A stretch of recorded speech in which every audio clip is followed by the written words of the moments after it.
2021 সালে সাবেক সেনাপ্রধান আজিজ আহমেদ তার পরিবারের সদস্য ও অন্যান্যদের নিয়ে একটি প্রতিবেদন প্রকাশ করে কাতার ভিত্তিক সংবাদ মাধ্যম Al Jazeera. All the prime minister's man নামে ওই ভিডিও প্রতিবেদনে উঠে আসে কিভাবে রাষ্ট্রীয় বাহিনীকে ব্যবহার করে প্রতিদ্বন্দ্বীকে অপহরণ এবং অবৈধভাবে কোটি কোটি টাকা ঘুষ নিয়েছেন তারা। শেখ হাসিনার প্রশ্রয়ে দেশে কিভাবে দুর্নীতি হচ্ছিল প্রতিবেদনে সেটি তুলে ধরা হয়। প্রতিবেদনটি ইউটিউবে 1 কোটিরও বেশি বার দেখা হয়েছে এবং এটি আন্তর্জাতিক পুরস্কারও লাভ করে। অপরদিকে প্রতিবেদনের জেরে সাবেক সেনাপ্রধান জেনারেল আজিজ এবং তার ভাইদের ওপর নিষেধাজ্ঞা আরোপ করে যুক্তরাষ্ট্রের প্রেসিডেন্ট জো বাইডেন প্রশাসন। ওই সময় বাংলাদেশ সরকার প্রতিবেদনটিকে মিথ্যা, মানহানিকর এবং রাজনৈতিক উদ্দেশ্য প্রণোদিত হিসেবে অভিহিত করেছিল। এছাড়া ওই প্রতিবেদন প্রকাশের পর তথ্য ফাঁস করা হুইসেল ব্লোয়ার জুলকারনাইন সায়ের খানের ভাইকে লোহার রড দিয়ে পেটানো হয়। এমনকি যারা প্রতিবেদন তৈরিতে সহায়তা করেছিলেন তাদের অনেকে ভয়ে দেশ ছাড়তেও বাধ্য হন। রাষ্ট্রীয় এই দুর্নীতি ও কুকীর্তি ফাঁসের পর এটি লুকাতে ব্যস্ত হয়ে পড়েন সাবেক প্রধানমন্ত্রী শেখ হাসিনা। এ বিষয়ে সম্প্রতি ব্রিটিশ সংবাদ মাধ্যম দ্য সানডে টাইমস এক প্রতিবেদনে জানিয়েছে, আল জাজিরার বিরুদ্ধে এ ব্যাপারে মামলা করতে প্রখ্যাত ব্রিটিশ ব্যারিস্টার ডেসমন্ড ব্রাউনি কেসির সঙ্গে 2021 সালের ফেব্রুয়ারিতে যোগাযোগ করে লন্ডনে নিযুক্ত বাংলাদেশ হাই কমিশনের কর্মকর্তারা।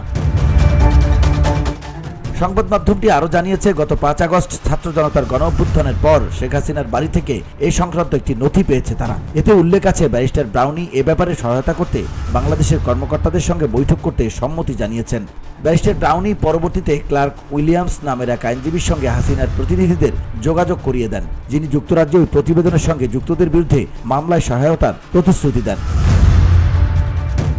সানডে টাইমস বলেছে, শেখ হাসিনার বাড়ি থেকে পাওয়া নথিতে উল্লেখ আছে তার সরকার আল জাজিরার পাশাপাশি ব্রিটিশ সাংবাদিক ডেভিড বার্গম্যানের বিরুদ্ধে আইনি ব্যবস্থা নেওয়ার পরিকল্পনা করেছিল। বার্গম্যান প্রতিবেদনটি তৈরিতে সহায়তা করেছিলেন। নথিতে আরও পাওয়া গেছে বার্গম্যানের বিরুদ্ধে বাংলাদেশের কর্মকর্তারা একাধিক মিথ্যা তথ্য দিয়েছিলেন এবং একটা সময় তাকে আটক করার পরিকল্পনাও করেন তারা।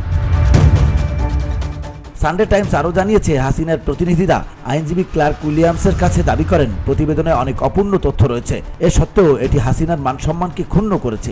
ওই সময় আল জাজিরা ও বার্গম্যানের বিরুদ্ধে মানহানির মামলা নিয়ে আলোচনা হয় তাদের। মামলাটি জেনারেল আজিজ নাকি বাংলাদেশ সরকার করবে সেটি নিয়েও কথাবার্তা হয়। এমনকি অবসরপ্রাপ্ত কোনো সেনা কর্মকর্তাকে দিয়ে মানহানির মামলা করানোর ব্যাপারেও কথা হয় তাদের।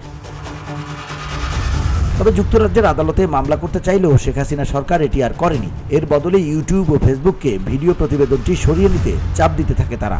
কিন্তু ইউটিউব, ফেসবুক কেউ এতে কর্ণপাত করেনি। যদিও বাংলাদেশের হাইকোর্ট এই প্রতিবেদন সরাতে হাসিনার পক্ষে রায় দিয়েছিল, তা সত্ত্বেও ভিডিওটি ঠিকই ইউটিউব এবং ফেসবুকে রয়েই যায়। VOD Bangla news desk.